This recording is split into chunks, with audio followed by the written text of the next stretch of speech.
தாழ்த்துகிறோம். தொடர்ந்து எங்க கூட பேசுங்கப்பா. மீட்பர் நாமத்தில் பிதாவே, ஆமென். கரங்களை உயர்த்தி ஹalleluya.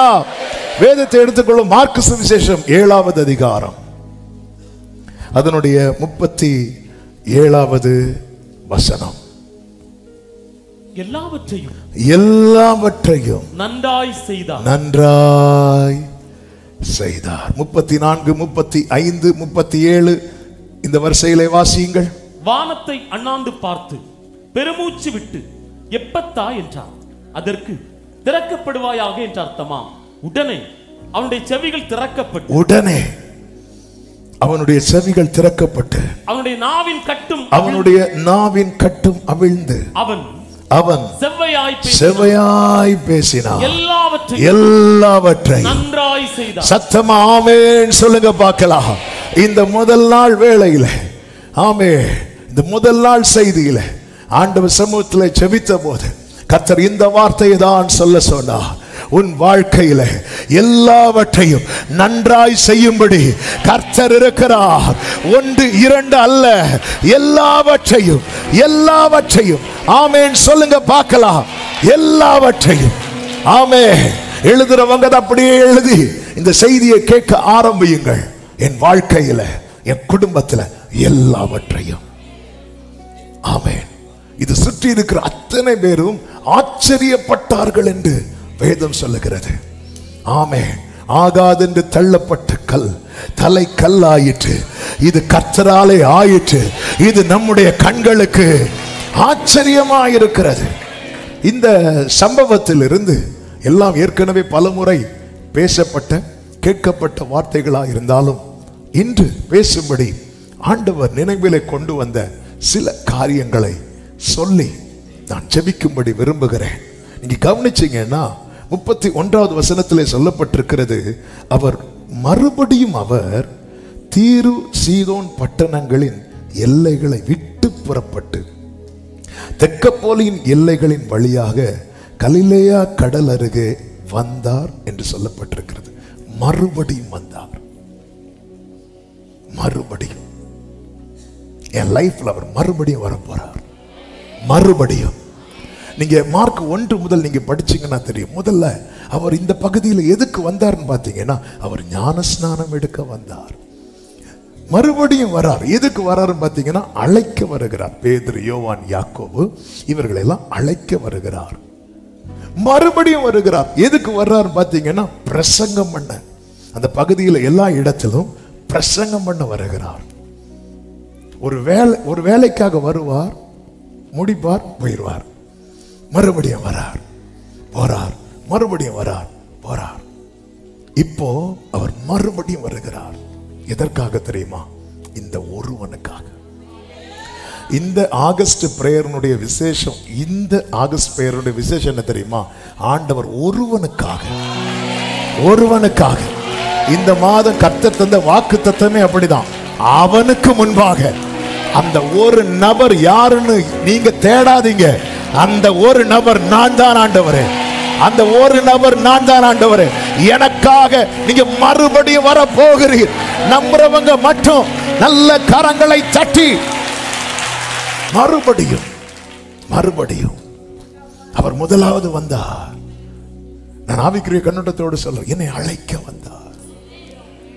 அவரோடு உடன்படிக்கை நான் செய்யும்படி என் லைஃப்ல வந்திருக்கிறார். அநேக காரியங்களை எனக்கு போதிக்க வருகிறார். என் லைஃப்ல ஸ்டெப் பை ஸ்டெப்பா பார்க்கும்போது எல்லாமே அவர் இடைப்பட்டதுனால தான் நாம் அழைக்கப்பட்டது, நாம் ரட்சிக்கப்பட்டது, நாம் ஞானஸ்நானம் எடுத்தது, நாம் அவருடையவர்களாய் மாற்றப்பட்டது. இது எல்லாமே அவர் வந்ததுனால. ஆமென். அவர் இதற்கு மட்டும் வருகிறவர் அல்ல. இந்த நாளிலே என்னை கேட்டுக்கொண்டிருக்கிற அன்பு சகோதரா, சகோதரி, உன் வாழ்க்கையில அவர் மறுபடியும் வரப்போகிறார். எதற்கு தெரியுமா? செய்ய வேண்டிய எல்லாவற்றையும் நன்றாய் செய்யும்படி. ஆமென். உங்க லைஃப்ல இன்னும் செய்யப்பட வேண்டிய காரியங்கள் இருக்கிறதா? அவர் வருவார். மறுபடியும் சீஷர்களை அக்கறைக்கு போக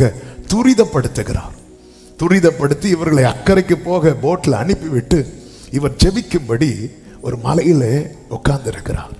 வேதம் சொல்லுகிறது மார்க் 4:48 அப்பொழுது காற்று அவர்களுக்கு எதிராயிருந்தபடியினாலே அவர்கள் தண்டு வலிக்கிறதில் வருத்தப்படுகிறதை அவர் கண்டு ராத்திரியில் 4ஆம் ஜாமத்தில் கடலின் மேல் நடந்து அவர்களிடத்தில் வந்து அவர் வாரார். அவர் பார்க்கிறார். இதே சீஷர்களிடத்தில் கர்த்தர் ஏற்கனவே வந்திருக்கிறார். எதற்கு தெரியுமா? அழைக்க. பேதுருவினிடத்தில் வந்தார், அழைக்க. யோவானிடத்தில் வந்தார், அழைக்க. அழைத்தவர் அனுப்பிவிடுகிறார். அனுப்பப்பட்டவர்கள் நடுக்கடலில் தத்தளித்துக் கொண்டிருக்கிறார்கள். இனி இவர்களுக்கு ஒரு வே ஓபன் ஆனாதான் இவர்களுக்கு முன்னாடி போக முடியும். அழைக்கப்பட்ட ஒவ்வொரு தேவ பிள்ளையும் புரிந்து கொள்ள வேண்டும். எந்த இடத்துல நம்ம ஸ்ட்ரக் ஆயிட்டு இருக்கிறோமோ, எந்த இடத்துல நம்ம நின்று தடுமாறி கொண்டிருக்கிறோமோ, அந்த இடத்துல இனி ஒரு வே ஓபன் ஆனாதான் முன்னாடி போக முடியும். ஆமே. நாம் ஆராதிக்கிற தேவன் யார் தெரியுமா? இல்லாதவைகளையும் இருக்கிறதை போல வரவழைக்கிறவர். இனி ஒரு வே ஓபன் ஆகணும்னா காற்று நிக்கணும், கொந்தளிப்பு அடங்கணும். இதை செய்யறதுக்கு யாருக்கு முடியாது அப்படின்னா இந்த சீஷர்களுக்கு முடியாததை அசாத்தியமானதை சாத்தியமாக்குகிறவர் தான் நம்மை அழைத்திருக்கிறார். வேதம் சொல்லுகிறது அவர்கள் தண்டு வலிக்கிறது வருத்தப்படுகிறதை கண்டு அவர்களிடத்தில் அவர் வந்தார் என்று. இந்த சம்பவம் யோவான் சுவிசேஷம் 6வது அதிகாரத்தில் எப்படி சொல்லப்பட்டிருக்கிறது தெரியுமா? 17வது வசனத்திலே ஆண்டவர் இவர்களை அக்கறைக்கு போகும்படி துரிதப்படுத்த இவர்கள் படகில் ஏறி அக்கறைக்கு போகிறார்கள். அப்பொழுது இருட்டா இருந்தது, இயேசுவும் அவர்களிடத்தில் வராதிருந்தார் என்று சொல்லப்பட்டிருக்கிறது. 19வது வசனத்தை வாசியுங்கள். அவர்கள் ஏறக்குறைய 3-4 மைல் தூரம் தண்டு வலித்து போன பொழுது இயேசு கடலின் மேல் நடந்து படவுக்கு சமீபமாய் வருகிறதை கண்டு பயந்தார்கள். இயேசு அவர்களை நோக்கி நான் தான், பயப்படாதிருங்கள் என்றார். இனி 21வது வசனத்தை பாருங்கள். அப்பொழுது அவரை படகில் ஏற்றிக்கொள்ள மனதா இருந்தார்கள். எல்லாரும் அந்த வார்த்தையை சொல்லுங்க. உடனே உடனே உடனே. பக்கத்துல 2 பேரை பார்த்து சொல்லுங்க. உடனே உடனே. அதாவது இது கொஞ்சம் இமேஜின் பண்ணி பாருங்க. ஒரு கொந்தளிப்பு, கடல் கொந்தளிச்சிட்டு இருக்கு, காற்று அடிக்குது. இது எப்போ நிக்கும் பாத்தீங்கன்னா நல்லா அடிச்சு முடிஞ்சதுக்கு அப்புறம் தான் நிக்கும். ஆமென். பலமா அடிக்கிற காற்று கொஞ்சம் கொஞ்சமா முடிஞ்சு நிக்கும், கொந்தளிப்பு கொஞ்சம் கொஞ்சமா. அப்போ சிச்சுவேஷனை பார்த்தா உடனே எல்லாம் நடக்கிறது மாதிரி இல்ல. நம்ம நிறைய சிச்சுவேஷனை பார்த்து நாமளே ஒரு கன்க்ளூஷனுக்குள்ள வரோம், இதெல்லாம் உடனே நடக்கிறது மாதிரி தெரியல. உடனே உடனே சான்ஸே கிடையாது, சாத்தியமே கிடையாது. சாத்தியமே இல்லாதத சாத்தியமாக்குகிறவர் தான் நாம் ஆராதிக்கிற நம் ஆண்டவராகிய இயேசு கிறிஸ்து. உடனே படகு அவர்கள் போகிற, எல்லாரும் சொல்லுங்க பார்க்கலாம், ஏதோ ஒரு கரையை அல்ல. ஆமென். இந்த முதல் நாளிலே என்னை கேட்டுக்கொண்டிருக்கிறவர்களுக்கு சொல்லுகிற செய்தி அதுதான். ஏதோ ஒரு கரையில் உன்னை சேர்க்க அல்ல கர்த்தர் உன்னை அழைத்தது. நீ போய் சேர வேண்டிய கரை இருக்கிறது, நீ போய் நிற்க வேண்டிய ஸ்தானம் இருக்கிறது, நீ போய் செய்ய வேண்டிய வேலை இருக்கிறது. நல்ல கரங்களை தட்டி ஆமென் சொல்லுங்க பார்க்கலாம். அவர் மறுபடியும் வருவார், மறுபடியும் வருவார். என் லைஃப்ல வந்தார், என்னை அழைத்தவர், எல்லாத்தையும் பார்த்துட்டு போயிருக்கிறார். எருசலேம் தேவாலயத்துக்குள்ள இயேசு போனார். ஆமென். எருசலேம் தேவாலயத்துக்குள்ள மார்க் சுவிசேஷம் 11வது அதிகாரம் 11வது வசனத்துல நீங்க பாத்தீங்கன்னா தெரியும். தேவாலயத்தில் இயேசு எருசலேமுக்கு வந்து தேவாலயத்தில் பிரவேசித்து எல்லாவற்றையும் சுற்றி பார்த்து, ஆமென், எல்லாத்தையும் சுற்றி பார்த்து விட்டு பெத்தானியாவுக்கு போனார் இருக்கும். என்ன ஆண்டவரே வந்தீங்க, எல்லாரும் பார்த்தாங்க, நீங்கள் அதே மாதிரி பார்த்துட்டு போயிட்டீங்களே ஆண்டவரே, எதுவுமே செய்யவில்லை ஆண்டவரே, அப்படிதான் தோணும். அவர் போயிட்டார். பெத்தானியாவுக்கு போயிட்டு 15வது வசனத்துல பாத்தீங்கன்னா அவர்கள் எருசலேமுக்கு திருப்பி வராங்க, மறுபடியும் வரார். இப்போ ஆண்டவர் தேவாலயத்துல பிரவேசித்துன்னு சொல்லப்பட்டிருக்கிறது. முதல்ல பிரவேசித்தது எதுக்கு? எல்லாத்தையும் பார்த்துட்டு பாருங்க, எல்லாமே. ஆமென். சிலர் பாருங்க, சிலர் வருவாங்க தெரியுமா, எல்லாம் பார்த்துட்டு போவாங்க. ஆமென். இந்த லோனுக்காக எல்லாம் சில ப்ராப்பர்ட்டியை வச்சு, பிசினஸை வச்சு எல்லாரும் அப்ளை பண்ணியிருப்பாங்க. சார் லோன் வேணும் சார், என்ன பண்ணுறீங்க? நாங்கள் பிஸ்னஸ் பண்ணுறோம். எங்கே பிஸ்னஸ் பண்ணுறீங்க? இங்கே பண்ணுறோம், இப்படி ஒரு கடை நடத்துகிறோம், இப்படி எல்லாம். அப்படியா, சரி நாங்கள் பார்க்க வரோம். வருவாங்க, வந்து என்ன பண்ணுவாங்க தெரியுமா? எல்லாத்தையும் பார்த்துட்டு போவாங்க. எதுக்கு? லோன் அடுத்து சாங்ஷன் ஆகணுமா ஆகக்கூடாதா என்று பார்த்துட்டு போவாங்க. எல்லாத்தையும் பார்த்துட்டு போவாங்க. இங்கே தான் நடக்குது. இயேசு வந்து அப்படி பார்க்கிறார். அடுத்து நீ என்ன பண்ணணும்? கானா ஒரு கல்யாண வீட்டுக்குள்ள இயேசு என்ட்ராகும் போது அப்படி கச்சாடியை பார்த்துட்டு போறார். பார்த்துட்டார்ல மறுபடியும் வருவார். எத்தனை பேர் சொல்றீங்க அவர் பார்த்திருக்கிறார்? எனக்கு என்ன செய்யணும்னு அவருக்கு தெரியும். என் வாழ்க்கையில என்ன நடப்பிக்கணும்னு அவருக்கு தெரியும். அவர் பார்த்துட்டு போயிருக்கிறார். அவர் மறுபடியும் வரார். அந்த தேவாலயத்துக்கு என்ன செய்யப்பட வேண்டும் தெரியுமா? சுத்திகரிப்பு செய்ய வேண்டும். தேவையில்லாததெல்லாம் அகற்ற வேண்டும். அவர் உலாவுவதற்கு ஏற்ற இடமாய் மாற்ற வேண்டும். கர்த்தர் அதை அப்படியே செய்கிறார். ஆமென். 11வது அதிகாரம் 15வது வசனத்தை வாசியுங்கள். அவர்கள் எருசலேமுக்கு வந்தார்கள். இயேசு தேவாலயத்தில் பிரவேசித்து ஆலயத்தில் விற்கிறவர்களையும் கொள்ளுகிறவர்களையும் துரத்திவிட்டு காசுக்காரருடைய பலகைகளையும் புறா விற்கிறவர்களுடைய ஆசனங்கள் எல்லாவற்றையும் அப்புறப்படுத்துகிறார். என்ன செய்யணுமோ அதை செய்கிறார். இனி 27வது வசனத்தை வாசியுங்கள். அவர்கள் மறுபடியும் எருசலேமுக்கு வந்தார்கள். அவர் தேவாலயத்திலே உலாவிக் கொண்டு இப்ப அவர் என்ன பண்ணிட்டு இருக்கிறார் தெரியுமா? எல்லாவற்றையும் நன்றாய் செய்கிறார்.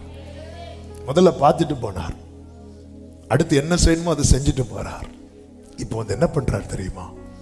உலாவுகிறார். என் வாழ்க்கையில என்ன செய்யணுமோ அதை செஞ்சிட்டாருன்னா என் வாழ்க்கை எப்படி இருக்கும் தெரியுமா? கர்த்தர் உலாவுவதற்கு கைகளை வானத்துக்கு நேராக உயர்த்தி, ஆண்டவரே நீங்க வரணும்பா, நீங்க வந்தாதான் நடக்கும்பா, இல்லைன்னா நாங்க இப்படி தத்தளித்து கொண்டே இருப்போம். ஆண்டவரே இந்த 1ஆம் தேதி காலை வேளையில் ஆண்டவர்கிட்ட ஒரு ஜெபமாக, ஒரு வேண்டுதலாக, ஒரு விண்ணப்பமாக, ஒரு கதறல், அப்பா நீங்க வாங்கப்பா, என் வாழ்க்கை என் குடும்பம் ஆண்டவர் நீர் உலாவுவதற்கு ஏற்ற இடமாய் அமையும்படிக்கு நீர் வருவீராக. ஆமென் சொல்லுங்க பார்க்கலாம். அவர் மறுபடியும் வருவார். இப்போ வரார். இயேசு மறுபடியும் வந்தபோது ஜனங்கள் எல்லாம் என்ன செய்யறாங்க தெரியுமா? மார்க் 7வது அதிகாரம் 32வது வசனத்திலே சொல்லப்பட்டிருக்கிறது. அங்கே கொன்னை வாயுடைய ஒரு செவிடனை அவரிடத்திலே கொண்டு வந்தார்கள். இவனுடைய நிலைமை எப்படிப்பட்டதா இருக்கிறது என்றால், சரியா பேசவும் முடியாது, ஒன்னும் கேட்கவும் செய்யாது. ஜனங்கள் அவனை அவரிடத்தில் கொண்டு வந்தார்கள். அப்படின்னா அதாவது ஜனம் இப்ப அவனுடைய சுகத்தை விரும்புறாங்க. அப்படின்னா அவன் அந்த அளவுக்கு வேதனைப்பட்டதை எல்லாரும் பார்த்துட்டாங்க. இவன் நிலைமை எவ்வளவு பரிதாபமா இருக்கு பாரு, இவன் நிலைமை எவ்வளவு மோசமா இருக்கு பாரு. சில நேரத்தில் நம்ம 1000 பிரச்சனைகளை இருப்போம். ஆனா நம்மை விட பிரச்சனை உள்ள ஒரு நபரை பார்க்கும்போது நமக்கு என்ன தோணும் தெரியுமா? ஐயோ எனக்காவது பரவாயில்ல, அவங்க எவ்வளவு கஷ்டப்படுறாங்க, இப்படி நம்ம நினைக்கிறோம் தெரியுமா? அப்படிப்பட்ட ஜனங்க இன்னும் இருக்கிறதற்காக ஸ்தோத்திரம். ஆமென். அவர் மறுபடியும் வருவார். 2வது சொல்ல விரும்புகிற வார்த்தை என்ன தெரியுமா? உன்னை அவருக்கு எளிதாக்கு. எல்லாரும் சொல்லுங்க பார்க்கலாம். உன்னை அவருக்கு எளிதாக்கு. இந்த வேர்டு உங்களுக்கு புரியும்னா நான் இப்ப சொல்லும் போது அது புரிய வரும். என் வாழ்க்கையில கர்த்தர் ஒண்ணு செய்யணும்னா நான் என்னை அவருக்கு எளிதாக்கணும், ஈஸியா இவனை ஹேண்டில் பண்ணலாம் அப்படிங்கிற நிலைமைக்கு நான் என்னை விட்டு கொடுக்கணும். ஒரு குயவன் வீட்டுக்கு கர்த்தர் எரேமியாவை அனுப்புகிறார். அங்க போ, நீ அங்க போ, அங்க உனக்கு நான் வேண்டிய வார்த்தையை தெரிவிப்பேன்னு சொல்லி அனுப்புகிறார். அங்க போகும்போது ஒரு குறையவன் மண்ணை எடுத்து திரிகையில வனைந்து கொண்டே இருக்கிறான். வனைந்து கொண்டிருக்கும் போது அது வனைய துவங்கி அது ஒரு ஷேப்பா வரும்போது என்ன ஆகுது அப்படின்னா, அது அவன் கையிலே கெட்டு போயிட்டு என்று வேதத்தில் சொல்லப்பட்டிருக்கிறது. ஏன் அது கெட்டு போயிட்டுன்னா, அந்த மண்ணு அவனுடைய கைக்கு எளிதாகவில்லை. அவர் நினைச்சதை நடப்பிக்கிறதுக்கு ஏற்றார் போல அந்த மண்ணு இல்லை. அதனால மறுபடியும் மறுபடியும் செய்யற மறுபடியும் செய்யறதுன்னா என்ன? ஃபர்ஸ்ட்ல இருந்தேன். நான் என்னை அவருக்கு எந்த அளவுக்கு எளிதாக்குகிறேனோ அந்த அளவுக்கு அவர் என் வாழ்க்கையில ஈஸியா கிரியை நடத்தி முடிச்சிருவார். நான் என்னை எந்த அளவுக்கு எளிதாக்குகிறேனோ, இயேசுவுக்கு நான் எப்படி இருக்கணும் தெரியுமா? அதாவது இவங்க கிட்ட சொன்னா இந்த காரியம் உடனே நடக்கும் அப்படின்னு சொல்லிட்டு சிலர் இருப்பாங்க தெரியுமா? சிலர் பாருங்க, ஒருத்தங்கள்ட்ட சொல்லும் போது 7-8 கேள்வி கேட்பாங்க. அது ஏன்? அவங்க ஒரு 10 கொஸ்டின் கேட்டு அவங்க செய்யலான்னு வரும்போது நம்ம மனசு சொல்லும் வேண்டாம். அது ஏன் இது இப்படி பண்ணா என்ன? அதனாலதான் காணா ஒரு கல்யாண வீட்டில் இயேசு யாரை கூப்பிடுறாரு தெரியுமா? வேலைக்கு. ஏன்னா அவங்க எந்த கொஸ்டினும் பண்ண மாட்டாங்க. கண்காணியனை கூப்பிட்டு இங்க பாருப்பா இதை செய், அது ஏன் செய்யணும், இது எதுக்கு செய்யணும்? சிலர் பாருங்க எடுத்ததுமே முடியாதுன்னே சொல்லிடுவாங்க. அதெல்லாம் நடக்காது, அதெல்லாம் முடியாது. ஆண்டவருக்கு நம்மளை ரொம்ப எளிதாக்கணும். இங்க இயேசு என்ன பண்றா தெரியுமா? இந்த கொன்னை வாய் உடையவனுக்கு, இந்த செவிடனுக்கு இயேசு யாருன்னே தெரியாது. இவனுடைய உண்மையான கண்டிஷன் இப்போ எப்படி இருக்கு தெரியுமா? இவனால வாய் திறந்து இயேசுவேன்னு கூப்பிடவும் முடியாது, இயேசு சொல்றத கேட்கவும் முடியாது. எவ்வளவு ஒரு பரிதாபமான நிலை. ஆனா இவன் தன்னை இயேசுவுக்கு எளிதாக்குகிறான். எப்படி எளிதாக்குறானா? இவனை கூட்டிட்டு வந்ததும் இயேசு என்ன செய்தார் தெரியுமா? 33 சொல்லப்பட்டிருக்கிறது, அப்பொழுது அவர் அவனை ஜனக்கூட்டத்தை விட்டு தனியே அழைத்து கொண்டு போய் என்று சொல்லப்பட்டிருக்கிறது. என்றால் அவன் விட்டு கொடுக்கிறான், விட்டு கொடுக்கிறான். ஏங்க வரோம், பின்னாடி இருக்கிற பிள்ளைய ஃப்ரெண்ட்ல அனுப்பி வாங்கினாலே நம்ம விட்டு கொடுக்க மாட்டோம். ஒரு ஜனக்கூட்டத்து நடுவில் இயேசு வரார். இவனுடைய ரிக்வெஸ்ட் அல்ல. இப்போ ஒரு குஷ்டரோகி வரான் பாருங்க, அவனை கூட்டிட்டு போனா அவன் போவான். ஏன்னா அவனாக வந்தது, இவனாக வரவில்லை. இவன் அதாவது ஒழுங்கா பேச முடியாது, ஒன்னும் கேட்காது. இப்படிப்பட்டவனுக்கு என்ன டெசிஷன் எடுக்க முடியும், என்ன தீர்மானிக்க முடியும்? உண்மையை சொல்லணும்னா ஒரு பேதையா இருக்கிற சூழ்நிலை. ஜனக்கூட்டத்திலிருந்து இயேசு அவனை கூட்டிட்டு போகும்போது அவன் உடனே கைய அப்படிலாம் சொல்லவே இல்லை. அடுத்து என்ன செய்ய போறார் ஒண்ணும் தெரியல. ஆனா அவன் தன்னை எளிதாக்குகிறான். பிடிச்சு இழுத்து இல்ல இங்க வா அப்படி சொல்லி கூட்டிட்டு எதுவுமே பேசல அவன்கிட்ட. ஏன்னா அவன்கிட்ட பேசினா ஒன்னும் கேட்காது. அவனுக்கு ஒன்னும் கேட்காது, நமக்கு ஒன்னும் புரியாது. இதான் வித்தியாசம். அதனாலதான் சில இடத்துல நான் அவருடைய தயவுக்காக நிற்கும் போது அப்படியே கையை பிடிச்சு இழுக்கிறாரு. ஆனா நம்ம என்ன பண்றோம்னா அவரை பிடிச்சு இழுக்க பார்க்கிறோம். 4வது அதிகாரத்தில் எடுக்க வேண்டாம், யாத்திராகமம் 4வது அதிகாரத்தில் மோசே தன்னை கடினமாக்கினான். இதனால என்னாச்சு தெரியுமா? தேவனுக்கு கோபமும் வந்தது. வேதம் சொல்லுகிறது, தேவன் அவனை கொல்ல பார்த்தார் என்று.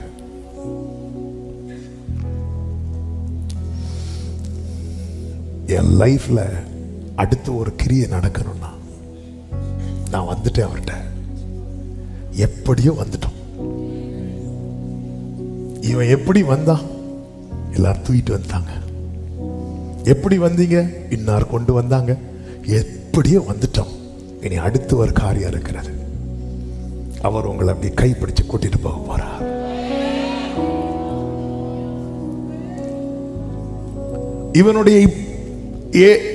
இவனுடைய நிலைமை எப்படிப்பட்டது தெரியுமா?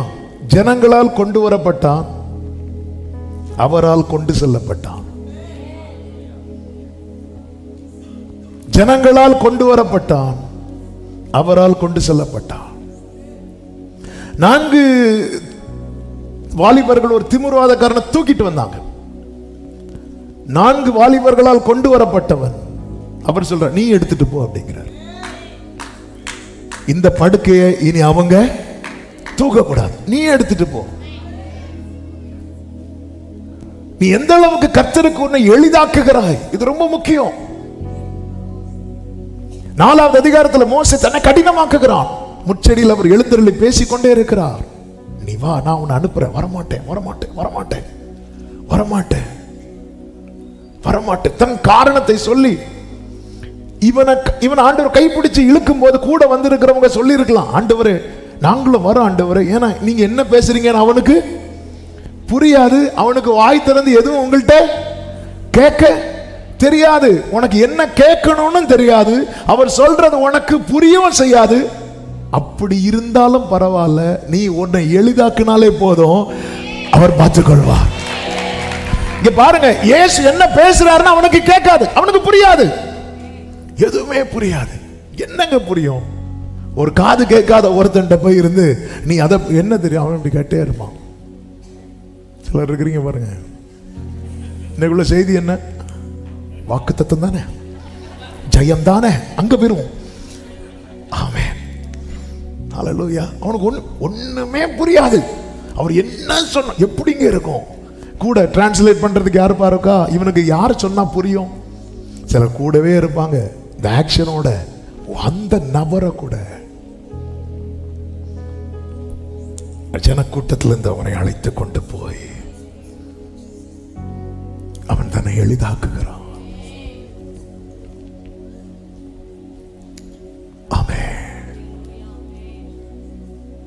ஆண்டவருக்கு உங்களை எளிதாக்குங்கள். அதே மோசே 34வது அதிகாரத்துல கர்த்தருக்கு தன்னை எளிதாக்குகிறான். எளிதாக்குனதும் என்னாச்சு தெரியுமா? எளிதாக்குனது என்னாச்சு தெரியுமா? கர்த்தருடைய கண்களுக்கு பிரியமானவனா மாறிட்டான். யாரு? மோசே. சொல்ற, என் கண்களில் உனக்கு, ஆமா ஆண்டவரே, இந்த இந்த இந்த இந்த இந்த இந்த சகோதரனுடைய நிலைமை எப்படி இருக்கு தெரியுமா? ஆண்டவரே, அவனுக்கு பேச தெரியாது ஆண்டவரே, ஓகே. ஆண்டவரே, அவனுக்கு ஒன்னும் புரியாது ஆண்டவரே, ஓகே. ஆனா அவன் தன்னை எளிதாக்குனதுனால இப்போ அவன் யார் ஆண்டவரை கேட்ட ஆண்டவர் சொல்லுவார், அவன் என் கண்களுக்கு பிரியமானவன். ஆண்டவருக்கு உங்களை எளிதாக்குங்கள், எளிதாக்குங்கள். ஜன கூட்டத்திலிருந்து கர்த்தர் அவனை தனியே கொண்டு போறார். எங்க கூட்டிட்டு போறீங்கன்னு கேட்கணும்னு தோணுது, ஆனா பேச தெரியல. சில நேரத்தில் எல்லா கண்களுக்கு முன்பதாக நம்முடைய காரியங்கள் வைக்கப்பட்டாலும் ஆண்டவர் எப்படி கொண்டு போவார்னா தனியே கொண்டு போவார், தனியே கொண்டு போவார். 33 சொல்லப்பட்டிருக்கிறது, அப்பொழுது அவர் அவனை ஜன கூட்டத்தை விட்டு தனியே தனியே அழைத்து கொண்டு போய். ஏன் ஆண்டவர் தனியே கொண்டு போறார்? ஏன் ஆண்டவரே, இத்தனை பேருக்கு முன்னாடி உங்களால ஒண்ணு செய்ய முடியாதா? செய்ய முடியும், செஞ்சா எவ்வளவு நல்லா இருக்கும் ஆண்டவரே. நமக்கு அப்படிதான் தோணும். ஆண்டவர் பல விதம். இப்ப லாசருக்கு பாத்தீங்கன்னா எல்லாரும் பார்த்து கொண்டிருக்கும் போது அற்புதம் செய்கிறார். ஆனா சிலருக்கு லைஃப்ல பாத்தீங்கன்னா ஆண்டவர் தனியா கொண்டு போவார். இதே போலதான் அடுத்த அதிகாரத்துல ஒரு குருடனை கொண்டு வராங்க. அவனையும் கர்த்தர் என்ன செய்யறார் தெரியுமா? தனியா கொண்டு போறார். ஏன் தனிமையில கொண்டு போறார் தெரியுமா? பல காரணங்கள் இருந்தாலும் ஆண்டவர் நினைவில் கொண்டு வந்த ஒரு வார்த்தையை சொல்ல விரும்புகிறேன். இப்போ கர்த்தர் என்ன செய்யறார் தெரியுமா? அவருடைய ரகசிய செயலை வைக்கிறார்.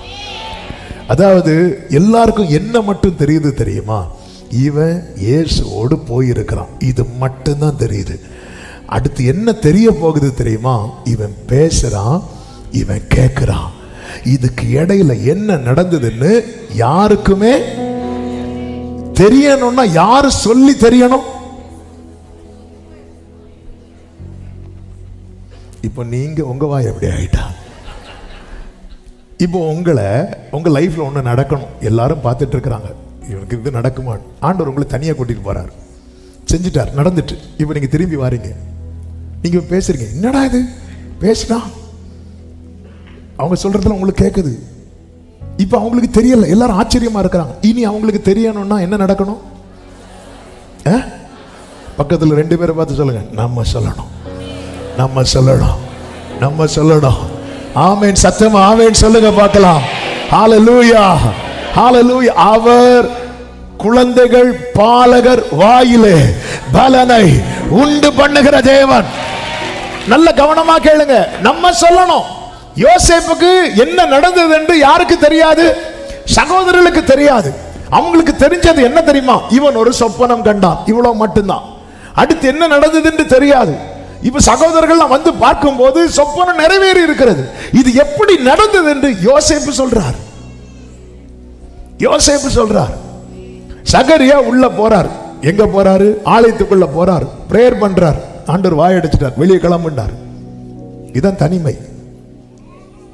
வெளியே வந்தார். இவருக்கு என்ன நடந்துச்சுன்னு யாருக்குமே தெரியாது. எலிசபெத் கர்ப்பவதி ஆறாங்க. 6 மாசம் வீட்டை பூட்டிட்டு இருக்கிறாங்க. என்ன இந்த வீட்டுக்கு லைட்டே எரியல, ஒரு ஆளனுக்கும் இல்ல, ஒண்ணுமே தெரியல, எதுவுமே தெரியல. எப்ப தெரிய வந்தது தெரியுமா? லூக்கா சுவிசேஷம் 1வது அதிகாரம் அதனுடைய 57 58 வசனங்களை வாசியுங்கள். எலிசபெத் பிரசவ காலம் நிறைவேறின போது அவள் ஒரு புத்திரனை பெற்றாள். கர்த்தர் அவளிடத்தில் தம்முடைய இரக்கத்தை விளங்க பண்ணினார் என்று அவளுடைய அயலகத்தாரும் கேள்விப்பட்டு கூட சந்தோஷப்பட்டார். கர்த்தருக்கு மகிமை உண்டாவதாக அவர் தனியே கொண்டு போய் அவருடைய ரகசிய செயலை வெளிப்படுத்துகிறார். அவர் செய்யும் போது தெரியாது, ஆனால் ஒரு நாளில் எல்லா கண்களும் பார்க்க போறாங்க. இது எப்படி ஆயிற்று? சத்தம் ஆமென் சொல்லுங்க பார்க்கலாம். 6000 பிசாசுகள் பிடித்திருந்த வாலிபன் வாழ்க்கையில கர்த்தர் செய்த அற்புதம் யாருக்கும் தெரியாது.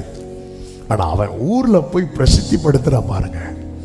வேதம் சொல்லுகிறது, எல்லாரும் மார்க் சுவிசேஷம் 5வது அதிகாரம் அதனுடைய 20வது வசனம், அந்தபடி அவன் போய் இயேசு தனக்கு செய்தவைகளை எல்லாம் தெக்கப்போலி என்னும் நாட்டில் பிரசித்தம் பண்ண தொடங்கினார். எல்லாரும் ஆச்சரியப்பட்டார்கள். இதுதான், இது கர்த்தராலே ஆயிற்று. ஆமென். ஆண்டவர் சில நேரத்தில் சில சூழ்நிலையை விட்டு உங்களை பிரிக்கிறது, உங்களை தனியே கொண்டு வருவது அவர்தான் கொண்டு வரார், அவர்தான் கொண்டு வருகிறார். ஏன் தெரியுமா? கர்த்தர் உனக்கு செய்கிறது எல்லாரும் கண்டறிகிறதல்ல, நீ சாட்சியாய் சொல்லி அறிய வேண்டும் என்பது கர்த்தர் வைத்திருக்கிற தீர்மானம். கைகளை உயர்த்தி ஆமென் சொல்லுங்க பார்க்கலாம். என் வாழ்க்கையில கர்த்தர் செய்கிறது. ஆமென். ஆண்டவரே, ஆண்டவரே, தனியா கொண்டு வந்து, தனிமையில கொண்டு வந்து, இனிப்போ எல்லாரும் ஆச்சரியப்பட்டார்கள். என்ன சொல்லி தெரியுமா? எல்லாவற்றையும் நன்றாய் செய்கிறார். எல்லாவற்றையும். ஆமென். எத்தனை பேர் நம்புறீங்க என் லைஃப்ல எல்லாரும் ஆச்சரியப்பட போறாங்க? எல்லாவற்றையும், எல்லாவற்றையும் நல்ல கரங்களை தட்டி ஆமென் சொல்லுங்க பார்க்கலாம். ஹல்லேலூயா. வானத்திலானாலும் ஆழத்திலானாலும் அடைப்பட்டதெல்லாம் தீரக்கும். ஒரு வார்த்தை ஒன்று புறப்பட்டாலுடன் தீரக்கும். வானத்திலானாலும் அடைப்பட்டதெல்லாம் தீரக்கும். ஒரு வார்த்தை ஒன்று. ஆமென். எப்பத்தா எப்பத்தா என்று சொல்லி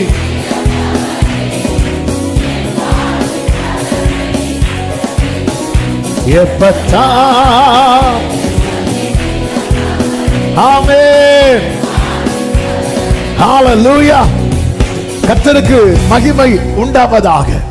இப்பொழுது கர்த்தர் என்ன செய்கிறார் தெரியுமா? அவனை தனியே கொண்டு போறார்.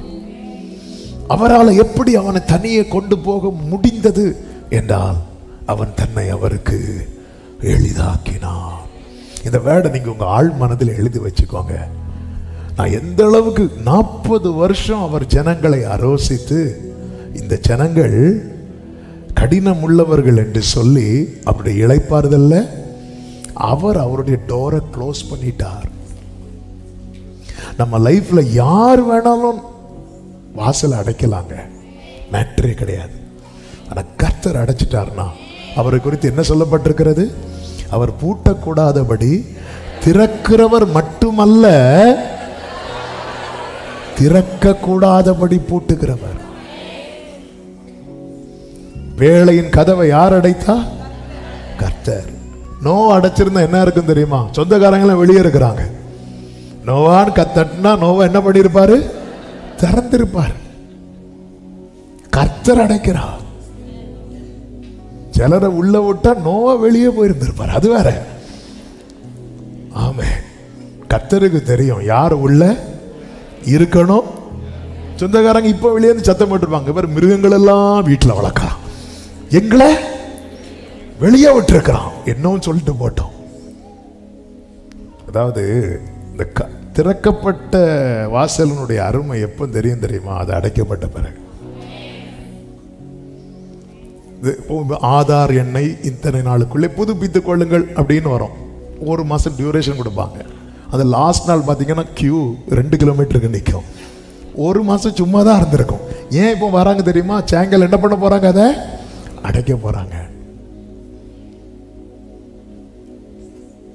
ஆமென். ஆண்டவர் நம்ம கடினமாக்கி அவர் செய்யட்டும் செய்யட்டும் செய்யட்டும் கடினமாக்கி ஆண்டவர் விட்டுட்டாருன்னு வைக்கல. நம்ம லைஃப்ல நேரிடக்கூடாத சில காரியங்கள் உண்டு. அதுல ஒன்றுதான் 3 வருஷம் கூட இருந்த யூதாஸ்ட கிளம்பு அப்படின்ட்டார். சரி நீ போடா அப்படின்ட்டார். இப்படி ஒண்ணு மட்டும் நம்ம லைஃப்ல வந்துட்டு அவுட். யூதாஸ் மரித்தது அந்த இடத்துலயே மறிச்சிட்டான். யூதாஸ் நீ போ, நீ ஆக வேண்டியதை பாரு அப்படின்ட்டார். அவன் போனதும் இயேசு என்ன சொல்லுவா தெரியுமா? இப்பொழுது மனுஷகுமாரன் மகிமைப்படும் வேளை வந்தது அப்படின்னார். அதே போல எந்த அளவுக்கு உங்களை எளிதாக்க முடியுமோ கர்த்தர் இந்த நாளிலே இந்த வார்த்தை அநேக உள்ளங்களில் பேசிக் கொண்டிருக்கிறார். ஜன கூட்டத்திலிருந்து கர்த்தர் அப்படி கூடும்போது அவன் அப்படி போயிட்டே இருக்கிறான்.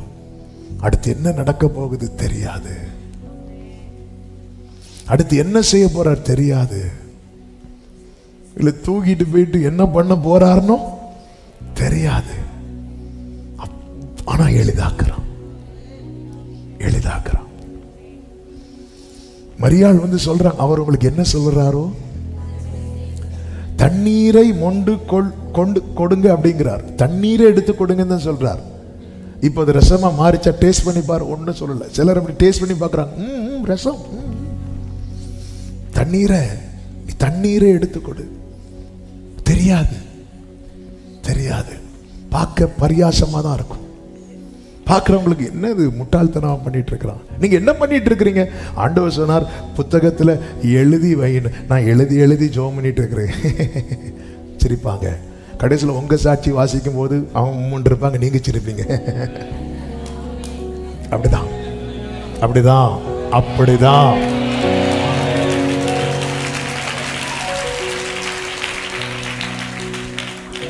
ஆண்டவர் தனியா கூட்டிட்டு போறார். ஏன்னா இப்ப அவர் ஒண்ணு செய்ய போறார். என்ன செய்தார் தெரியுமா? ஜன கூட்டத்திலிருந்து அவனை தனியே அழைத்து கொண்டு போய் தம்முடைய விரல்களை அவன் காதுகளில் வைத்து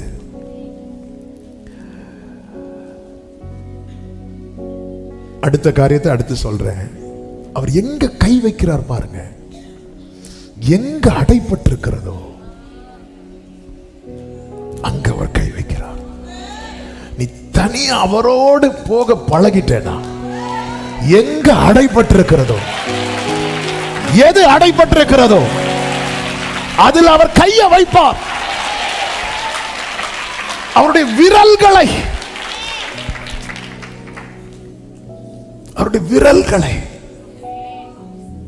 ஏன் விரல வைக்கிறார்? தாவீது சொல்லுகிறார், உம்முடைய கரங்கள் என்னை உண்டாக்கி உருவாக்கிட்டு. ஆண்டவர் மனுஷனை படைக்கிற இந்த விரல வச்சுதான். இந்த கம்பெனில இருந்து நம்ம ஒரு பொருளை வாங்குறோம், பிராண்டட் ஐட்டம் வாங்குறோம், ரிப்பேர் ஆச்சுன்னா நம்ம எங்க தான் கொண்டு கொடுக்கணும் தெரியுமா? அந்த கம்பெனில தான் கொண்டு கொடுக்கணும். இதுதானே சொல்லி நம்ம ரிப்பேர் பண்ணுவோம் பாருங்க. திருப்பி மாட்டும் போது ஒரு ஸ்க்ரூ மிஸ் ஆயிருக்கும். நம்ம எப்படியோ அட்ஜஸ்ட் பண்ணி கம்பெனியில் கொண்டு கொடுத்து தான் பார்த்து தான் கேட்போம். யாரோ கலத்தி இருக்கிறாங்க. அந்த கிருபை விட்டவங்க நாங்கள் தான். நாங்கள் ட்ரை பண்ணி கலத்தி கம்பெனியில் போயிரு. ஆமே, கம்பெனிக்காரனுக்கு அது டபுள் வேலையாயிரும். அதனால தான் சொல்லுவோம், சார் எதனால கம்பெனிக்கு வந்திருக்க சார், வண்டி எது ஆகட்டும். அவர் தான் நாங்கள் உருவாக்குனார். மண்ணை பிசைந்து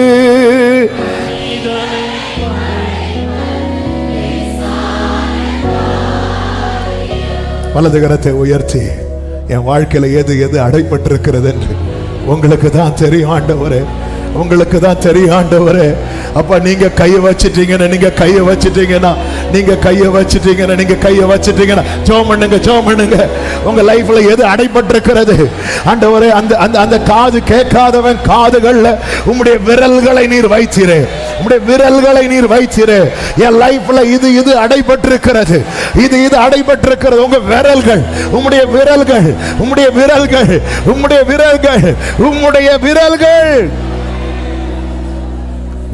விரல்கள் அவரல்லவா உருவாக்கினார். அப்படியே மண்ணை எடுத்து அந்த காதை படைத்தது அவருடைய கரங்கள் அல்லவா.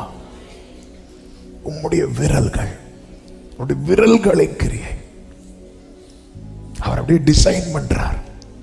மொத்தமா மண்ணை எடுத்து அப்படியே டிசைன் பண்ணி அப்படியே காதை படைக்கிறார். ஆமென். அதாவது உருவாக்கினவருக்கு ரிப்பேர் பண்றது ரொம்ப ஈஸி. எப்படி கொண்டு வரார் பாருங்க. தனியா கொண்டு வரார். ஏன் தனியா கொண்டு வரார்? அவர் மனிதனை படைக்கும் போதும் வேற யாரும் கூட, உன்னை கர்த்தர் உருவாக்கும் போது யாருமே கூட இல்லை. உன்னை கர்த்தர் ரிப்பேர் பண்ணும் போது யாரும் கூட இருக்க மாட்டாங்க. ஆனா உன் வாழ்க்கையில செய்ய வேண்டியதை செய்து முடித்த பிறகு எல்லாரும் சொல்ல போறாங்க, அவர் எல்லாவற்றையும். நல்ல கவனமா கேளுங்க. ஆண்டவர் எல்லாவற்றையும் நன்றாய் செய்தார் என்று அவர்கள் வானத்தை பார்த்து பூமியை பார்த்து சொல்லவில்லை. ஒரு கொன்னை வாயுடைய ஒரு செவிட வாழ்க்கையில கர்த்தர் செய்ததை வைத்து பார்த்து இயேசுவை குறித்து ஜனங்க எப்படி புகழ்ந்தார்கள் தெரியுமா? இவர் எல்லாவற்றையும் நன்றாய். ஆமென். வலது கரத்தை உயர்த்தி சொல்லுங்க, என் வாழ்க்கையில கர்த்தர் செய்கிறதை பார்த்து என்னை சுற்றிலும் இருக்கிறவர்கள் கர்த்தரை புகழ போகிறார்கள். எல்லாவற்றையும் அடைப்பட்டதன் மேல கர்த்தருடைய கரம். இந்த செய்தி முடிந்து நீங்க வீட்டுல போயோ நீங்க ஜெபம் பண்ண போறீங்க நிறைய பேர். ஆமா, இத வச்சு இது ஒரு பிரேயர் பாயிண்ட்.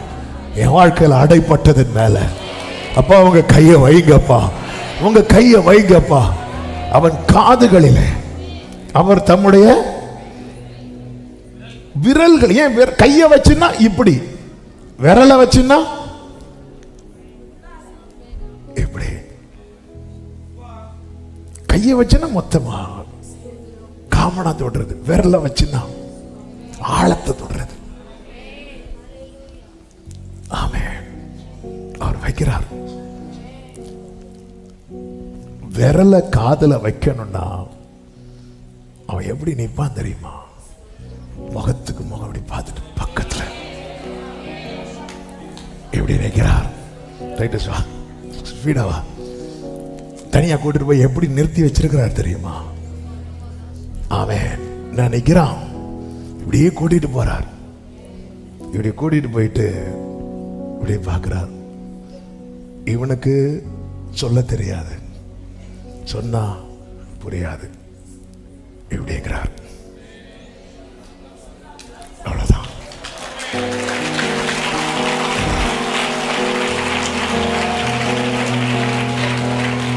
அடுத்து ஒண்ணு செய்யறாரு, அது நாசம் பண்ண நல்லா இருக்காது, அது அவர் பண்ணுவார்.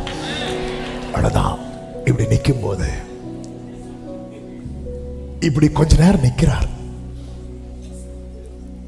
இப்படி கொஞ்ச நேரம் நின்னோடனே யாருமே இல்லாதவன் தனக்குன்னு யாரோ இருக்கிறது போல உணர்றான். தனக்குன்னு யாரோ ஒருத்தர் இருக்கிறது போல, எனக்குன்னு ஓரா மாமா காலா ராச்சா நாரா ரீ மாமா காரா பாபா நீ யாரும் இல்லாதவன் அல்ல. ஆமென். இவ்வளவு ஜனங்க ஆண்டவர் வந்து ஒரு ஆக்ஷன்ல அவனுக்கு ஒரு பெரிய மெசேஜ் கொடுக்கிறார். இப்படி உன்னை தொட்டது உண்டா யாராவது? இப்படி உன் பக்கத்துல நெருங்கி நிற்பது உண்டா யாராவது? இப்படி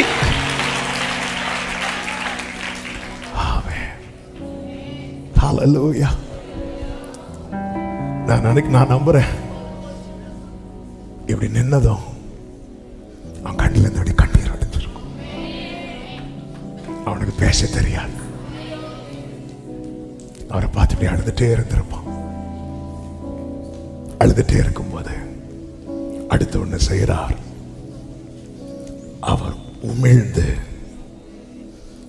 அவன் நாவை தொட்டு. நிறைய காரியங்கள் இருக்கிறது. அதை தியானிக்க வைத்ததை சொல்றேன். அப்பா ஏன்பா இப்படி பண்ணீங்க? அவன் எப்படிப்பட்ட வாயுடையவன் தெரியுமா? கொன்னை வாயுடையவன். அந்த வாயில என்ன இல்லை தெரியுமா? ஜீவன் இருந்தாதான் வாயில என்ன வரும் தெரியுமா? உமிழ்நீர் வரும். அவன்கிட்ட இல்லாதது என்கிட்ட இருக்கு.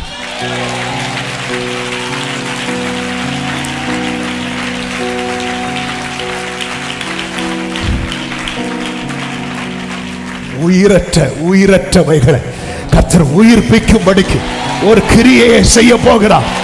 உயிரற்றவைகளை உயிர்ப்பிக்கும்படிக்கு கர்த்தர் ஒரு கிரியையை செய்ய போகிறார். உயிரற்றவைகளை நல்ல கரங்களை தட்டி அபிஷேகம் பெற்றவர்கள் அந்நிய பாஷை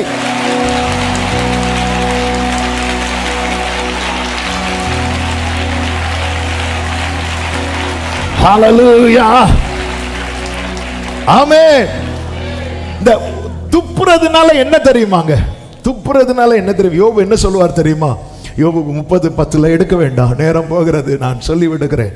என்னை அருவருத்து எனக்கு தூரமாகி என் முகத்துக்கு முன்பாக துப்ப கூசாத இருக்க. துப்புறதுனால ஒரு அவமானத்தின் அடையாளம் அல்லது ஒரு நிந்தையின் அடையாளம். மனுஷன் துப்புனானா உன் மேல நிந்தை வருதுன்னு அர்த்தம். கர்த்தர் துப்புறாருனா உன் நிந்தை நீங்குதுன்னு அர்த்தம். ஆமென். மிரியா மேல கர்த்தர் அவ்வளவு கோபத்துல என்ன பண்ணுவாருன்னா அடிச்சிருவார். அடிச்சோன்னா மிரியாமுக்கு என்ன வந்துடும் தெரியுமா? குஷ்டம் வந்துடும். உடனே மோசே போய் கெஞ்சுவார். மோசே யாரு? சகோதரன். கெஞ்சும் போது கர்த்தர் என்ன சொல்லுவார் தெரியுமா?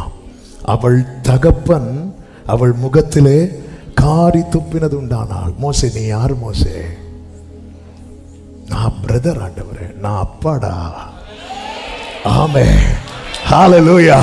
நீ அவளுக்காக இவ்வளவு பரிதாபப்படுறிய, நீ யாரு? அது நான் ஒரு சகோதரன், நான் அப்பா.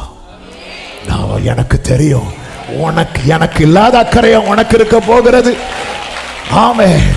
ஹல்லேலூயா. பல நேரத்துல நம்ம ஏதோ ஆண்டவரை விட ரொம்ப இரக்கம் உள்ளவர்களா மாறிடுவோம். இந்த ஜனங்கள் அப்படிதான் வராங்க. ஆண்டவரை பார்த்து எடுத்து செய்யுங்க. அவன் ரொம்ப கஷ்டப்படுறான். ஆண்டவர் கூட்டிட்டு வராரு. நல்ல கவனிங்க. ஆண்டவராக இயேசு கிறிஸ்துவை குறித்து ஒரு தீர்க்க தரிசன வார்த்தை உண்டு.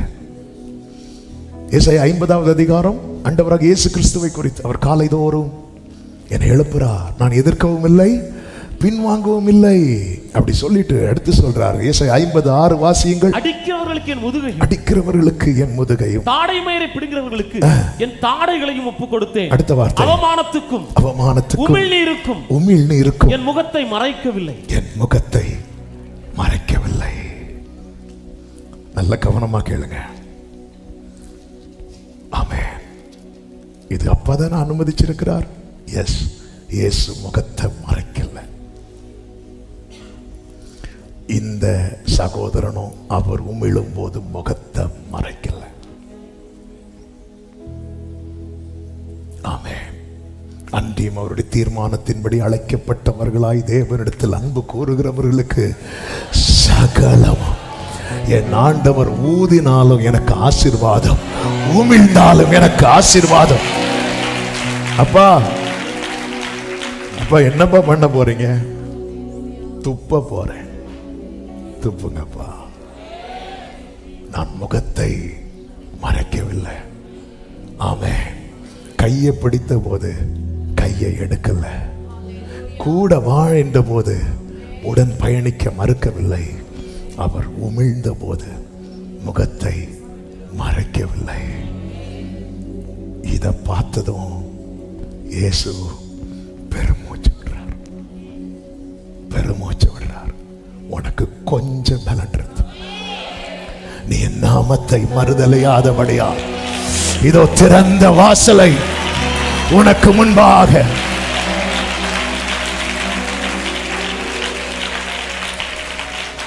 ஆமென். இயேசுவின் நாமத்தில் உங்களுக்கு சொல்லுகிறேன், இந்த உமிழ்கிறது என்பது ஆண்டவரே அனுமதிக்கிறீங்களா? அக்செப்ட் பண்றேன். அனுமதிக்கிறீங்களா? அவமானத்துக்கும் உமிழ்நீருக்கும் என் முகத்தை மறைக்கவில்லை. ஜீசஸ் அக்செப்ட் பண்ணார். இதனால என்னாச்சு தெரியுமா? பிலிப்பியர் 2:9 சொல்லப்பட்டிருக்கிறது, ஆதலால் தேவன் எல்லாவற்றிற்கும் மேலாக அவரை உயர்த்தி. நான் எதிர்க்கவில்லை, நான் பின்வாங்கவில்லை. கையை பிடித்தார், தனியே கொண்டு போனார், விரல்களை என் அடைப்பட்ட செவியிலே வைத்தார், உமிழ்ந்து என் நாவை தொட்டார். நான் எதிர்க்கவும் இல்லை, பின்வாங்கவும் இல்லை. நிறைய பேர் வாழ்க்கையில் இப்படிப்பட்ட நிந்தைகள் வரும்போது, பரியாசங்கள் வரும்போது பின்வாங்குறாங்க, பின்வாங்குறாங்க. நீ பின்வாங்கிறாத. ஆமென். இந்த அவமானம் உன்னை அழிப்பதற்கானது அல்ல, உன் வாழ்க்கையில நடக்க போகிற அதிசயத்துக்கு ஏதுவானது.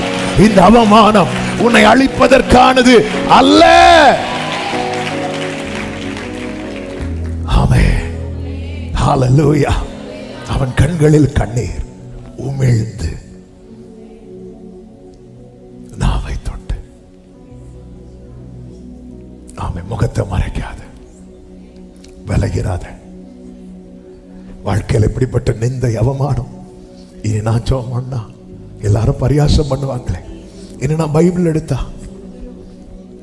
ஆமென். எதை நினைத்தும் நீ கலங்காதே மனமே, யெகோவா தேவன் உன்னை நடத்தி செல்வார். யெகோவா தேவன் உன்னை நடத்தி செல்வார். இதுவரை உதவின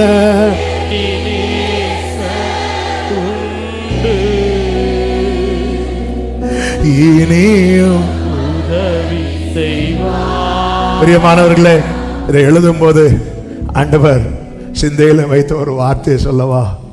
அவர் துப்பினாலும் வாங்கிக்கொள், அவர் துப்பினாலும் வாங்கிக்கொள், விட்டுட்டு போயிடாத. ஆமென். சகோதரர்கள் மோசே ஆண்டவரை கெஞ்சும் போது, ஏய் நான் அப்பா, எனக்கு தெரியும், உனக்கு தெரியாது. ஏன் ஆண்டவரை இதை செய்றீங்க? நமக்கு தெரியாது, அவருக்கு தெரியும். ஏன் ஆண்டவர் இதை செய்றீங்க? தெரியாது. இது கர்த்தருடைய ரகசிய செயல். இது ரகசியமாகவே இருக்கும். இதை நினைக்கும் போதெல்லாம் ஆச்சரியம், ஆச்சரியம். நிறைய காரியம் நமக்கு புரியாது, ஆனா நினைக்கும் போதெல்லாம் ஆச்சரியம். மரத்தை வெட்டி போட்டா எப்படி தண்ணீர் மதுரமாகும்? அது ஆச்சரியம். அதுக்குள்ள என்ன ப்ராசஸ் நடந்தது என்று கர்த்தருக்கு மட்டும்தான் தெரியும். இந்த ஆட்டுக்கடை எப்படி வந்தது? இது ஆச்சரியம். இது எப்படி வந்ததுன்னு ஆபிரகாமுக்கு தெரியாது. வந்துச்சு, அவ்வளவுதான், அவ்வளவுதான், அவ்வளவுதான். உலகம் வெறுத்து பேசலாம், காரணமின்றி ஆமென். உன்னை அழைத்தவரோ உள்ளங்கையில், ஆமென், உள்ளங்கையில் எல்லாமே உள்ளங்கையில். அவர் உமிழும் போது அவன் எங்க இருக்கிறான் தெரியுமா? அவருடைய கைக்குள்ள இருக்கிறான்.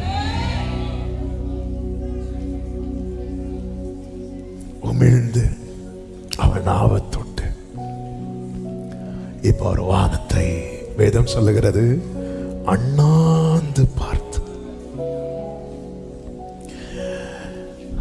நம்ம இப்படி அண்ணாந்து பார்க்கிறோம்னா அதான் ஏக்கம். அவனுடைய ஏக்கம் யார்கிட்ட ரிஃப்ளெக்ட் ஆகுது தெரியுமா? ஜீசஸ். அவனுடைய வலி யார்கிட்ட ரிஃப்ளெக்ட் ஆகுது தெரியுமா? ஜீசஸ். இப்படி அண்ணாந்து பார்த்து அப்படி ஒரு பெருமூச்சு விட்டார்.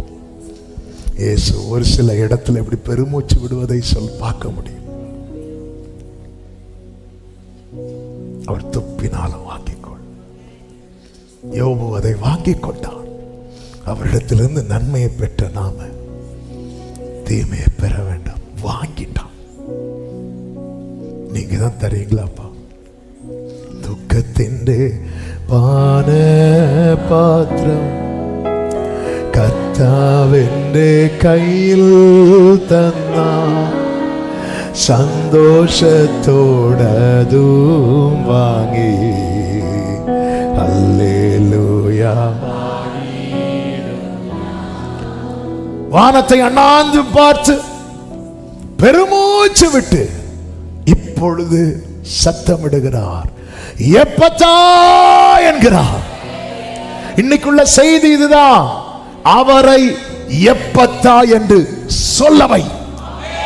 அவரை சொல்லவை. அவரை சொல்லவை. அவர் சொல்லணும்.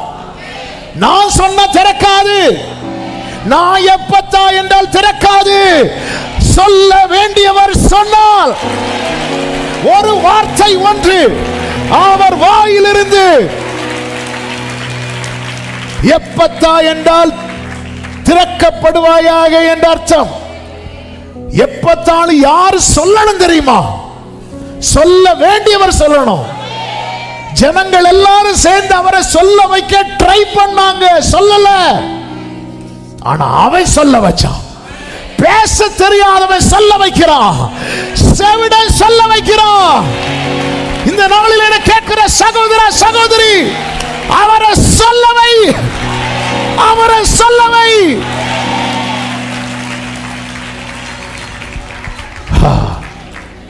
ஒரு பெரிய அசைன்மெண்ட் நம்ம கிட்ட இருக்கு.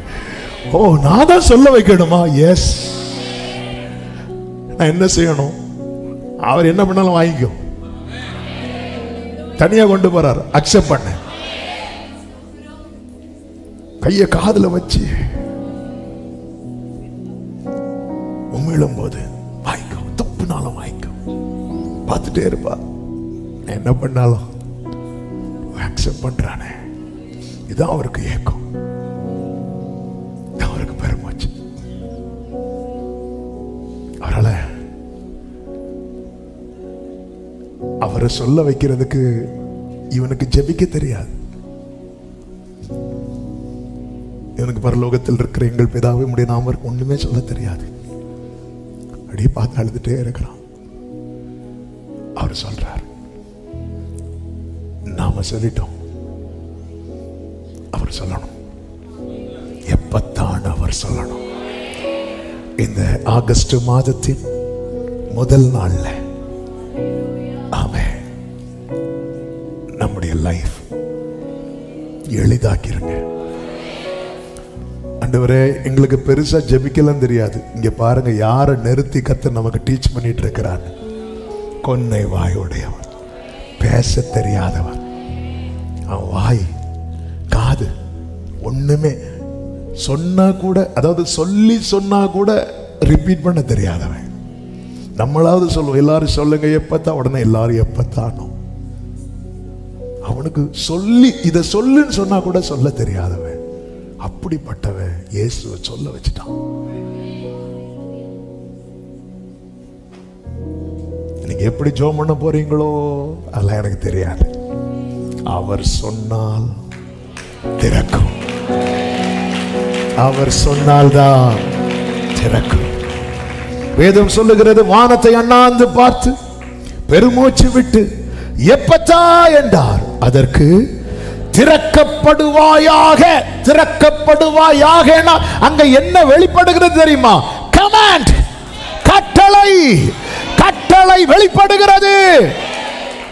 உடனே அவனுடைய செவிகள் திறக்கப்பட்டு அவனுடைய நாவின் கட்டும் அவிழ்ந்து அவன் செவ்வையாய் பேசினார். ஆண்டவர் சொல்றார், அதை ஒருவருக்கும் சொல்ல வேண்டாம் என்று கட்டளை. ஆகிலும் எவ்வளவு அதிகமாய் அவர்களுக்கு கட்டளையிட்டாரோ அவ்வளவு அதிகமாய் அவர்கள் அதை பிரசித்தம் பண்ணி எல்லாவற்றையும் நன்றாய் செய்தார் என்று, செவிடர் கேட்கவும் ஊமையர் பேசவும் பண்ணுகிறார் என்று சொல்லி மென்மேல், எல்லாரும் சொல்லுங்க மென்மேல். என் லைஃப்ல மட்டும் கர்த்தர் எப்பத்தான்னு சொல்லிட்டாருன்னா என்ன சுற்றி இருக்கிறவங்க எப்படி ஆச்சரியப்படுவாங்க தெரியுமா? மென்மேலும், ஆச்சரியத்துக்கு மேல ஆச்சரியம், ஆச்சரியத்துக்கு மேல ஆச்சரியம். பக்கத்துல 2 பேரை பார்த்து சொல்லுங்க, சொல்ல வச்சிருங்க அவரை. ஆமே, சொல்ல வச்சிருங்க. உடனே நம்ம அப்படி குறுக்கு புத்தி யாரை வச்சு சொல்ல வைக்கலாம்?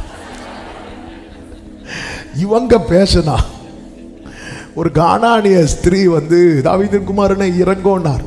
சீஷர்களை வச்சு சொல்ல வச்சாங்க பாருங்க. சீஷர்கள் வந்து, ஆண்டவரே அவளை ஏதாவது சொல்லி அனுப்பி விடுங்க. ஆண்டவர் ஒண்ணுமே பேசல. வரட்டும், நம்மளாம் ஆள வச்சு நம்மளாம் ஆள வச்சிருக்கிறோம். Amen. Praise the Lord pastor, praise the Lord. அவர்கிட்ட சொல்லி எப்பத்தான் உன்னை சொல்ல சொன்னீங்கன்னா எங்க அப்பத்தா பிழைச்சிருவா, அப்படி இல்லை. ஆமென், ஆமென். நம்ம சொல்ல வைக்கணும் அவரை, நம்ம சொல்ல வைக்கணும். இதுதான் இதுதான் ஒண்ணு, இதுதான். இதுக்காக பாஸ்டிங் போடுங்க, இதுக்காக கண்ணீர் வடிங்க, இதுக்காக ஜெபம் பண்ணுங்க. அவர் சொல்லணும். அவர் சொல்லணும்னா அதுக்கு முன்னாடி அவர்கிட்ட பெருமூச்சு வரணும். அவர் பெருமூச்சு வரணும். அப்படி பார்க்கணும். அவர் சிலுவையில கூட அண்ணாந்து பார்த்தார்னு சொல்லல. நான் அதை தேடி பார்த்தேன். ஏன்னா ஒருத்தங்க அண்ணாந்து பார்க்கணும்னா அந்த பெயின் அவ்வளவு ஜாஸ்தியா இருக்கணும். அப்ப சிலுவையில் அவர் துடிச்சாரு பார்த்தீங்களா? அப்ப கூட அவர் அண்ணாந்து பார்த்தாருன்னு அல்ல, ஆனா இவனுக்காக அவரோடு கூட அவருக்கு உங்களை எளிதாக்கிட்டீங்கன்னா உங்க வலியிலும் உங்க வாழ்விலும் அவருக்கு பங்கு உண்டு. உங்களை எவ்வளவு எளிதாக்க முடியும் பின்னால வாங்கிருங்க. நீங்க உபவாசிக்கிறது 4 பேர் பரியாசம் பண்ணுவாங்க. சரியாயிட்டுனா மென்மேலும் உங்களை பார்க்க பார்க்க. அதாவது இவனுடைய சாட்சி எப்படிப்பட்ட சாட்சி தெரியுமா? ஒரு நாள் பேசப்பட்ட சாட்சி இல்லை. இவனை பார்க்க பார்க்க பேசிட்டே இருக்கிறாங்க. அவன் தெரியுமா, அவனை தெரியுமா, அவனை தெரியுமா. உங்க உங்க இதுவரை அவனை எப்படி அடையாளப்படுத்துவாங்க தெரியுமா? அந்த அந்த இடத்துல ஒருத்தர் கொன்னை வாயுடைய அப்படி. இனி எப்படி சொல்லுவாங்க தெரியுமா? இங்க பாரு, அவர் எப்பத்தான் சொல்லி அவர் ஒரு கிரிய. ஆமென் சொல்லுங்க பார்க்கலாம். கொஞ்சம் யோசித்து பாருங்க. உங்க தெரு உங்களை வச்சு அடையாளம் காணப்படுகிறது. இன்னார் இருக்கிற ஸ்ட்ரீட். ஆமென். இந்த ஊருக்கு இப்போ நம்ம இருக்கு, நம்ம சர்ச்சுக்கு நம்ம சர்ச்சு தெரு, இப்போ சர்ச்சு தெருன்னு இருக்கு. இதுக்கு பேரு என்ன தெரியுமா? ஒரிஜினல் பேரு, இந்த தெருவுக்கு பேரு களியங்காடு. இதுதான் தெரு. கர்த்தர் இப்போ இதை எதாவது மாத்திட்டாரு தெரியுமா? சர்ச்சு தெரு. அவ்வளவுதான். கர்த்தர் மாற்றுவார், கர்த்தர் மாற்றுவார்.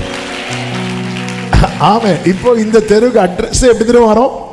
சர்ச்சு தெரு. ஆமே. என்ன செய்யணும்? எளிதாக்கிருங்க. அவர் சொல்லணும்.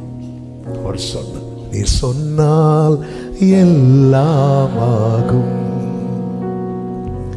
உம் சொல்லால் என் ஜீவன் வாழும்,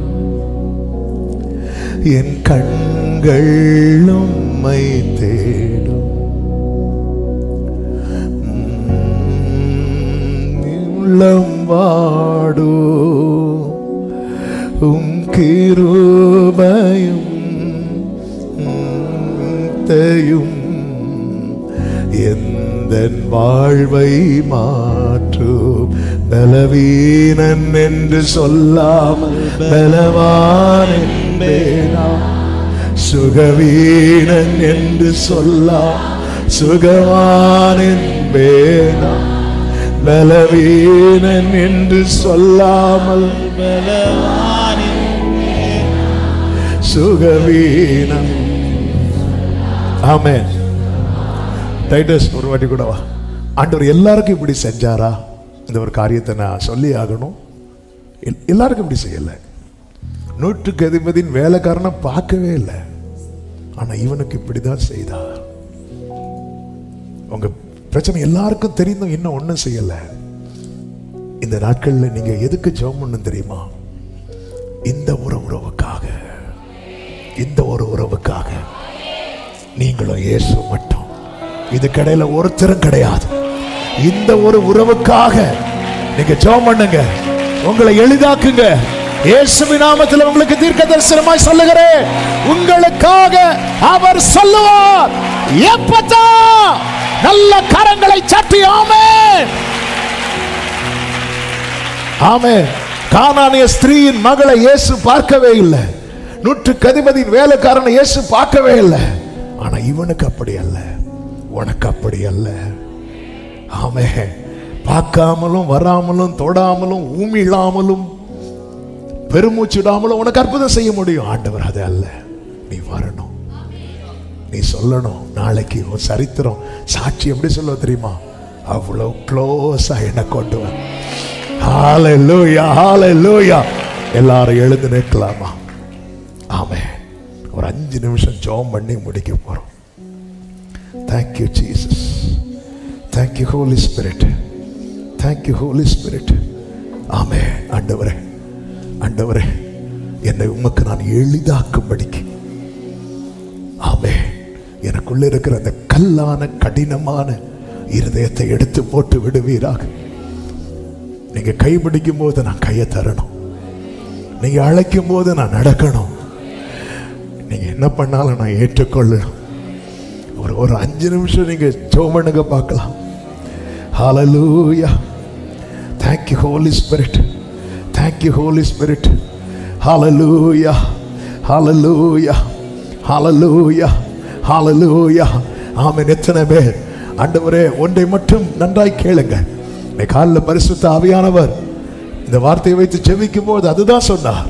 நீ சொல்ல வை, நீ சொல்ல வைக்கணும். உன் வேலை நான் எப்படி ஆண்டவரை சொல்ல வைப்பேன்? அப்படி சொல்லும் போது யார் சொல்ல வச்சிருக்கிறா பாரு. பேச தெரியாதவன், கேட்க தெரியாதவன், அவனே சொல்ல வைக்கும் போது உன்னை கர்த்தர் வாயை திறந்து பேச வச்சிருக்கிறான். அவர் சொல்றத கேட்க வச்சிருக்கிறான். நீ சொல்ல வை. கண்களை மூடி உங்க வலது கரத்தை உயர்த்தி உங்க இடது கரத்தை இருதயத்தில் வைத்து, ஆண்டவரே, ஆண்டவரே, அப்பா, அப்பா, உங்களுக்கு என்னை எப்படி நடத்தணுமோ அப்படி நடத்த நான் என்னை எளிதாக்குகிறேன். ஆண்டவரே, என்னை விட்டு கொடுக்கிறேன், என்னை அர்ப்பணிக்கிறேன், என்னை அர்ப்பணிக்கிறேன், என்னை அர்ப்பணிக்கிறேன். என்னில் இருக்கிற கடின தன்மை மாறட்டும், என்னில் இருக்கிற கடின தன்மை மாறட்டும், என்னில் இருக்கிற கடின தன்மை மாறட்டும். ஓ ரலபா தடரபா சந்தரபலபா கடரபலபா. ஜெபம் ஜெபம் ஜெபம்.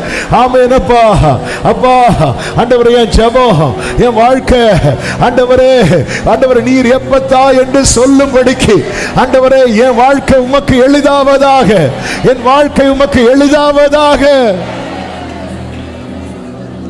அந்த கடினம் எல்லாம் மாறட்டும்.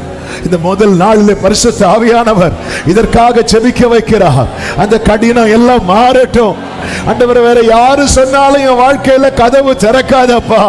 வேற யாரு சொன்னாலும், பேதுரு சொன்னாலும் திறக்காது, யோவான் சொன்னாலும் திறக்காது.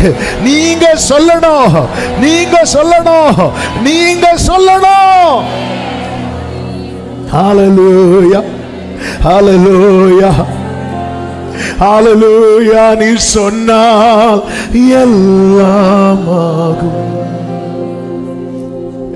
உம் சொல்லால் என் ஜீவன் வாழும்,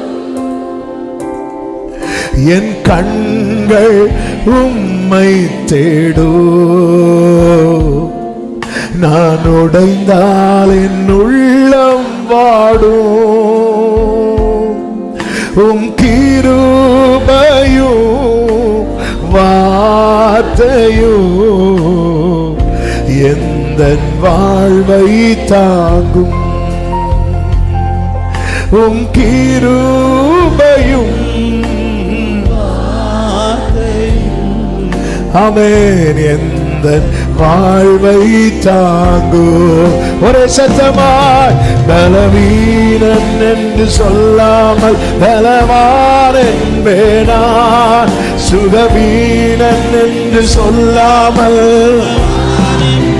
ஆமென் பலவீனன் என்று சொல்லாமல் பலவான் என்பேனான், சுகவீனன் என்று சொல்லாமல் சுகவான் என்பேனான், பலவீனன் என்று சொல்லாமல் ஆமென். ஓரலமாமா கரவபா ஜீசஸ் பலவீனன் என்று சொல்லாமல் சுகவீனன் என்று. ஒரே ஒரு நிமிஷம் உங்க வலது கரத்தை உயர்த்தி உங்க இடது கரத்தை இதயத்தில் வைத்து கட்டளை மூடி இந்த மாதம் ஆண்டவரை சொல்ல வைக்கணும். ஆண்டவரை சொல்ல வைக்கணும். நீங்க ஆண்டவரை சொல்ல வச்சிட்டீங்கன்னா நீங்க ஜெயிச்சிட்டீங்க. நீங்க சொல்ல வைக்கணும். ஆகையானவரை தான் என்னால முடியுமா ஆண்டவரே? ஆண்டவர் எக்ஸாம்பிளுக்கு நிறுத்தினது மோசையோ எலியாவையோ அல்ல, எதுவுமே செய்ய முடியாத ஒருத்தன், எதுவுமே செய்ய முடியாத ஒருத்தன். அவன் பேரு கூட, அவன் பேரை எப்படி சொல்லப்பட்டிருக்கிறது? கொன்னை வாயுடைய ஒருவர், குறையினால் அறியப்படுகிறவர். பர்தி ஒரு பிச்சைக்காரனுக்கு கூட பேர் இருக்கு, பர்திமையோன். இவனுக்கு பேரு கூட கிடையாது. இப்படியே கூட்டு கூட்டு பழகிட்டாங்க. அவன் அவரை சொல்ல வச்சுட்டான். நீ அழைக்கப்பட்டவன், நீ தெரிந்தெடுக்கப்பட்டவன், நீ பிரித்தெடுக்கப்பட்டவன். உனக்காக தான் மறுபடியும் வருகிறான். நீ சொல்ல வைக்கிறது வரை அவர் பெருமூச்சு விட்டுட்டே இருப்பார். நீ சொல்ல வச்சு பாரு அவரோடு கூட. இனியும் உன்னை கடினமாக்காது, உன் நியாயத்தை பிடிச்சிட்டு இருக்காத. விட்டுக்கொடு, விட்டுக்கொடு. சிட்சிக்கிறாரா, துப்புறாரா, அக்செப்ட் பண்ணு. அவருடைய தீர்மானத்தின்படி நீ அழைக்கப்பட்டது உண்டானா சகலமும் நன்மைக்கு. அப்படியே ஒரு விசை கூட கைகளை உயர்த்தி, ஆண்டவர் என்ன அதுக்கு நேராக நடத்து. ஜனக்கூட்டத்திலிருந்து எப்படி அவனை நீங்க தனியே அழைத்து கொண்டு போனீரோ, என்னை நீங்க கொண்டு செல்லுங்க, என்னை நீங்க கொண்டு செல்லுங்கப்பா. எனக்கு தெரியலப்பா அடுத்து என்ன செய்யணும்னு. என் வாழ்க்கையில எப்பத்தாங்கிற சத்தம் தொனிக்கப்பட்டு ஆகணும் ஆண்டவரே. அதுக்கு என்னை எப்படி கொண்டு போகணுமோ என்னை கொண்டு செல்லுவீராக, கொண்டு செல்லுவீராக. அர்ப்பணிக்கிறோம். நம்முடைய பிள்ளைகளை அப்படியே நடத்தும் ஆண்டவர். உண்மையாய் அப்பா ஏக்கத்தோடு கேட்கிற உள்ளங்களை நீர் அறிவி. எங்களுக்காக நீங்க சொல்ல போறீங்க. நீங்க சொன்னது நடக்கும், உடனே நடக்கும். நாங்க நம்புறோம். 2025 ஆகஸ்ட் மாதம் அநேகர் வாழ்க்கையில உம்முடைய வாயிலிருந்து எப்பத்தா என்கிற சத்தம் தொனிக்கப்பட போகிறதற்காக ஸ்தோத்திரம், ஸ்தோத்திரம்.